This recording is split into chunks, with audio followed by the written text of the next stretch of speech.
video filmed in spring 2020 is to show high-risk wildfire areas in La Plata County. The areas shown in the video are Los Pinos, Upper Pine, as well as Durango fire districts. The video discusses the challenges for planning in high-risk wildfire areas, as well as the challenges to wildland fire response in the county. My name is Paul Valdez. I'm with Upper Pine River Fire Protection District in southwest Colorado. Our district is on the east side of La Plata County. Some of the things I'd like to highlight in our district are the fuel loads that possess a threat,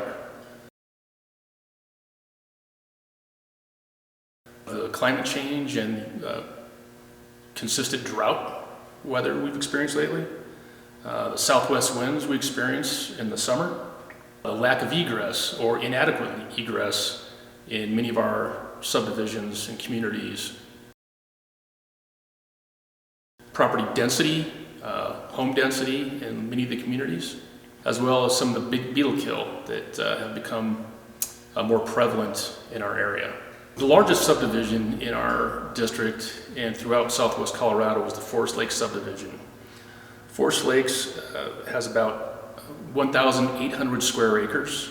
There's about 1,600 parcels and 782 structures with about 2,000 residents. This area is a large threat for a number of reasons. Number one, the fuel loads in the area, which consist of predominantly gamble oak and ponderosa pine. Many of these homes in the subdivision have not been mitigated. Upper Pine has had mitigation grants for Forest Lakes for about 8 years, so we've made a dent in that subdivision, predominantly looking at and mitigating Zone 1, Zone 2, home defensible space for those homes. Our original plan was to try and create contiguous mitigation throughout the subdivision. However, due to the demographic in that area, we have had not much success. One of the big concerns about Forest Lakes is the fact that because of the heavy fuels, ladder fuels and pondo and gamble in that subdivision, southwest winds could significantly impact that area, especially in the hot and dry season. Wind-driven fire, due to the density of the pondo and the ladder fuel in that area, once fire gets into the canopies, single tree torches and group torching can easily create runs throughout the subdivision.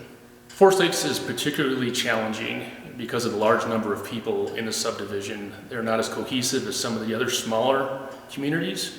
Trying to motivate folks to do their own mitigation has not met with a lot of success.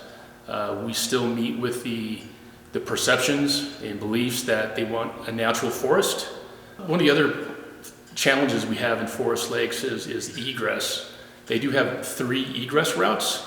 They have the main entrance, another egress route that almost parallels the main entrance up a few roads from the main entrance. And then they have another egress route that dumps out the southeast side of the subdivision onto an unimproved road that was recently bladed. It goes through 2 private properties they're gated, and then eventually dumps on a Bear Creek Road and eventually subsequently out to County Road 501. So therefore you've got all these egress routes, all 3 of them, that eventually all dump out into County Road 501, which could create a lot of havoc and traffic in the event of a large evacuation. Another large community that is north of our district, the Vallecito area, which did experience fire in 2002, the Missionary Ridge Fire. That area also has an egress issue. There's one way in, one way out, the County Road 501 and the County Road 500. Again, this could create a lot of traffic and congestion and a slow evacuation in the event of a large evacuation. Threats still remain for the Vallecito area. The old burn scar has experienced a lot of regrowth. as well as the areas that did not burn. So those areas still have a lot of fire potential that can create issues with smoke and, of course, potential loss of life and property. There has been grant opportunities for the folks up in the Vicedo community. However, there didn't seem to be a lot of motivation to do mitigation there. So I think that we need to improve the awareness up in those areas to mitigate and to take advantage of those grant opportunities when they arise. Education seems to be something that should be an ongoing process with the influx of new residents in La Plata County, as well as homes in our district. It needs to be continuous, and we need to hit it harder, more often, utilizing those channels with Firewise, homeowners associations, and other community entities. The 240 corridor, which includes communities such as Los Ranchitos, Twin Lakes, Enchanted Forest,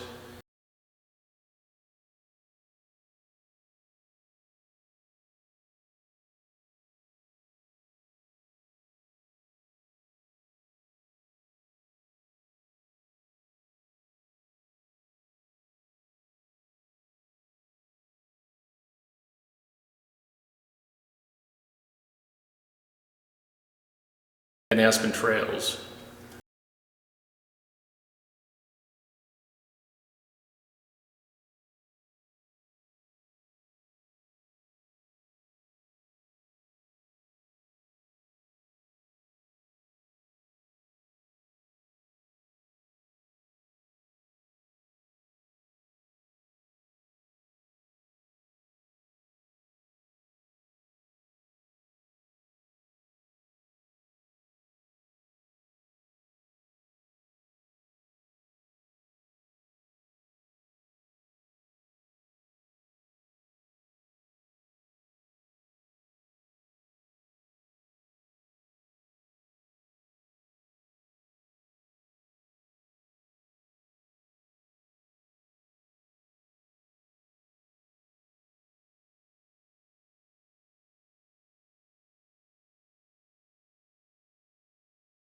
The challenges we have there, once again, fuel density, condos, a lot of gamble.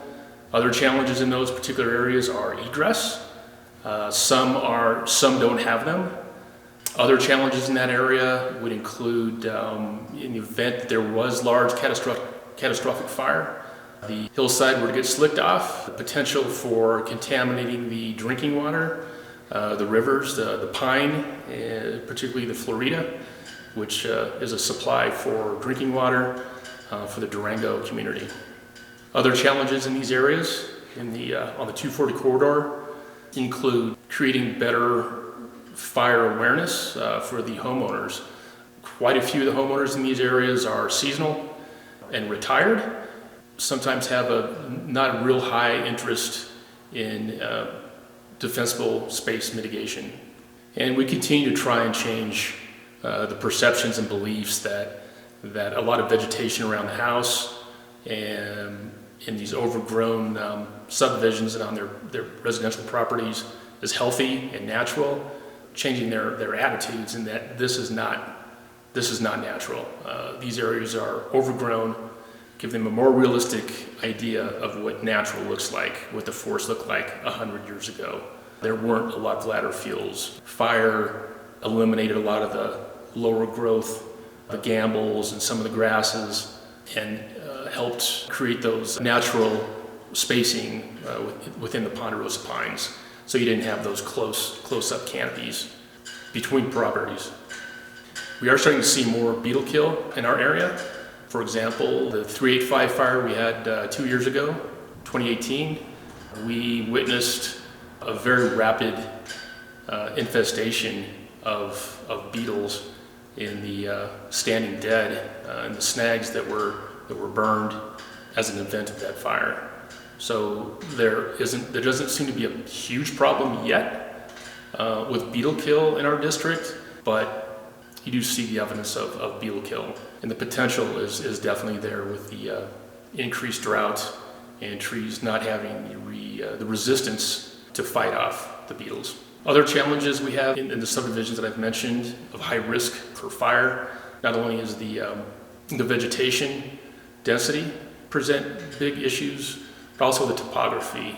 We've got steep hillsides, quite a few drainages in all the subdivisions, including forest lakes, enchanted forest, aspen trails, not so much Los Ranchitos, but those threats certainly make fire suppression very, very, very challenging. The 3 subdivisions and residents up in the Lemon area, part of our district, the Lemon Dam area up onto County Road 243. An egress issue there is the fact that it has one way in and one way out. So the narrow gauge trailer park on Highway 160 west of our district could also face considerable risk to fire due to the fact that it is surrounded by pinyon juniper. A fire out of the southwest, especially a running fire into that area, could present huge problems for that particular subdivision. Due to the lack of garage or storage for these folks, they have personal items scattered throughout their property, around their property, leaning up against their structures, which could possess particular issues for structure protection or suppression in that particular area. For the last 10 years, Upper Pine has been doing residential mitigation with the help of state and FEMA grant funds. We've seen that this helps folks that are typically price sensitive or those that are just certainly not motivated to mitigate. This has helped enable us to get in those areas and do mitigation to include forest lakes, Los Ranchitos, Tween, Coolwater, and other areas in our district. Our mitigation program pretty much includes mostly handwork, utilizing chainsaws, brush hogs, and our chipper. We've also used a contract masticator to do work in areas where it's feasible. The one that comes to mind is when we use the masticator to chip pulverized fuels about 3/4 around the Forest Lakes subdivision. We created I don't want to say fire break, it was more of a fuels reduction, 50 feet from the edge of the subdivision, 50 feet out, and creating large swaths of areas where fire crews can work or where fire behavior would reduce in the event it were to run into that area. We've also used the masticator on the west side of Forest Lakes in the state land. We've actually used up there twice with the help of grant funds. Upper Pine also owns a commercial-sized chipper. We've utilized the chipper quite a bit, especially for some of the subdivisions that have decided to create an annual event in their communities to include Los Ranchitos, Aspen Trails, Enchanted Forest, and Tween Lakes. At least for the last 3 or 4 years, we've went up there and shipped slash that the community has come together and stacked on their properties at a convenient place where we can get in there and ship it.